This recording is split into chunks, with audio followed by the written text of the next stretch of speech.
Hello साथीहरू, हामी चाहिँ सफ्टवेयर प्रोजेक्ट म्यानेजमेन्टको लेक्चरमा छौँ र त्यसै अन्तर्गत हामी चाहिँ सिएमएमको स्ट्रक्चरको बारेमा हामी चाहिँ आज बुझ्नेछौँ। योभन्दा प्रिभियस लेक्चरमा मैले चाहिँ के हो त सिएमएम भनेर हामी चाहिँ डिटेलमा हामी चाहिँ सानो डिटेल अथवा सर्ट इन्ट्रोडक्सनमा हामी चाहिँ बुझेको थियौँ हामी सिएमएमको बारेमा, र आज यसको चाहिँ हामी स्ट्रक्चरको बारेमा हामी चाहिँ डिटेलमा लर्न गर्नेछौँ।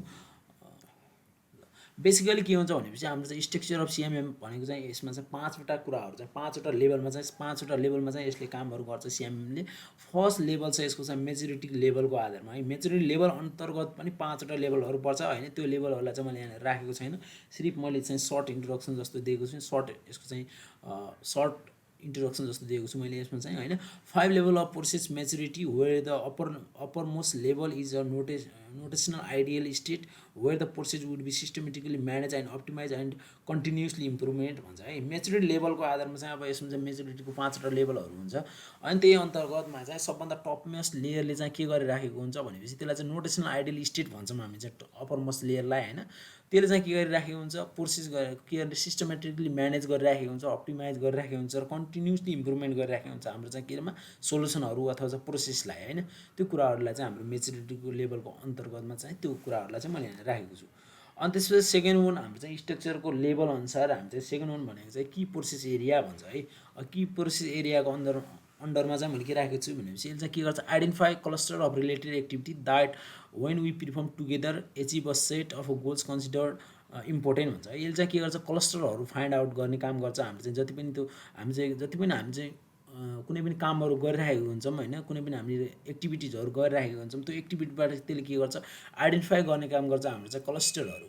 अनि त्यसपछि त्यसले के गर्छ, एचिभ गर्छ अब set of goals considering important होइन, कुन कुन कुराहरू चाहिँ इम्पोर्टेन्ट छ त्यसलाई चाहिँ के गर्छ, सिम्पली त्यसलाई चाहिँ के गर्ने काम गर्छ, त्यसले चाहिँ त्यहाँनिर लिस्टेड आउट गर्ने काम गर्छ होइन। त्यो कुराहरू पर्छ हाम्रो की प्रोसेस एरियाको अन्डरमा। यो की प्रोसेसको एरियाको कुराहरू भन्नुपर्दाखेरि चाहिँ यसले के गर्छ, कहाँनिर चाहिँ हाम्रो चाहिँ कहाँनिरको चाहिँ प्रोसेसमा चाहिँ एकदमै इम्पोर्टेन्ट छ त त्यो एरियाहरू भन्ने, त्यो एरियाहरूलाई चाहिँ फाइन्ड आउट गर्ने हो, त्यो क्लस्टरलाई त्यहाँ फाइन्ड आउट गर्ने हो र त्यहाँमा चाहिँ कुन कुन कुराहरू चाहिँ एकदमै इम्पोर्टेन्ट छ त त्यो कुराहरूलाई चाहिँ आइडेन्टिफाई गरेर त्यहाँ चाहिँ क्लस्टरको रूपमा चाहिँ त्यसले चाहिँ राख्ने काम गर्छ हाम्रो चाहिँ की प्रोसेस एरियाले होइन। अनि त्यसपछि थर्ड वान भनेको चाहिँ हाम्रो चाहिँ के हो, गोल। अब के हो त हाम्रो गोल, अब goal signify the scope boundaries and intended अब की प्रोसेस एरिया भन्छ। अब यो चाहिँ गोलले चाहिँ सिम्पली हाम्रो चाहिँ यो चाहिँ सिग्निफाई गर्ने हाम्रो चाहिँ स्कोप कस्तो छ त, यसको चाहिँ स्कोप प्रोजेक्टको स्कोपहरू होइन।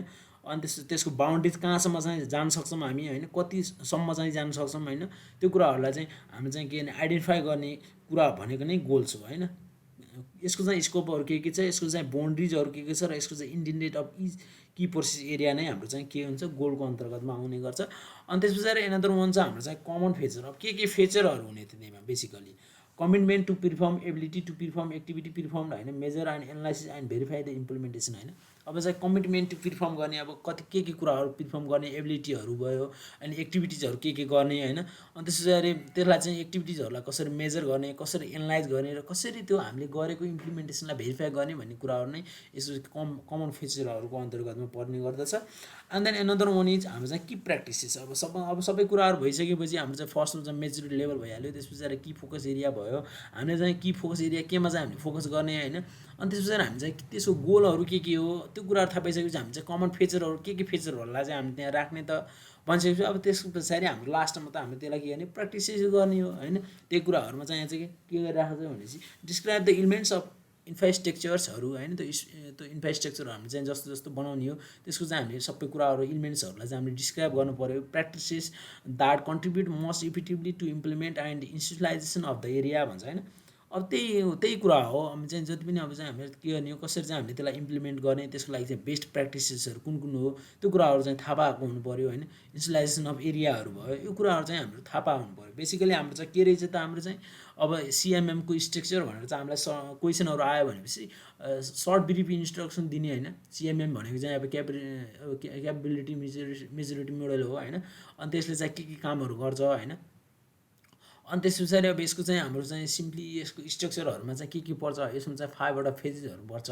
अब फर्स्ट फेजेस भनेको चाहिँ हाम्रो के हो, सिम्पली चाहिँ हाम्रो चाहिँ यसमा चाहिँ हाम्रो म्याचुरिटी लेभल भयो होइन। त्यसको लेभल अनुसारको त्यसको चाहिँ म्याचुरिटी हुन्छ। अप्पर मोस्ट लेभलमा चाहिँ अलिकति धेरै अब त्यहाँ चाहिँ अप्टिमाइजेसन सोल्युसनहरू यताउता कुराहरू हुन्छ होइन। त्यसले चाहिँ प्रोसेस इम्प्रुभमेन्ट्सको लागि चाहिँ एकदम राम्रो कुराहरू गर्छ भनेर लेख्ने। अनि त्यसपछि सेकेन्ड वानमा हाम्रो चाहिँ कि फाइन्ड गर्नु पऱ्यो कि फोकस एरिया छ। अब कुन कुन कुराहरू चाहिँ हाम्रो की फोकस एरियामा पर्छ त अब हामीले चाहिँ होइन त्यो कुराहरू थाहा पाउनु पऱ्यो। त्यस पछाडि हामीले चाहिँ के गर्नु पऱ्यो, त्यसको चाहिँ गोल्स थाहा पाउनु पऱ्यो होइन।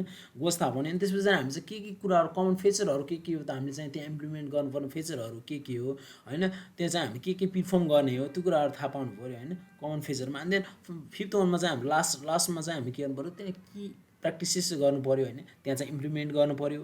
त्यो कुराहरू चाहिँ इम्प्लिमेन्टेसन र इन्स्टलेसन गर्नु पऱ्यो, इन्फ्रास्ट्रक्चरको इलिमेन्ट्सहरूलाई डिस्क्राइब गर्नु पऱ्यो।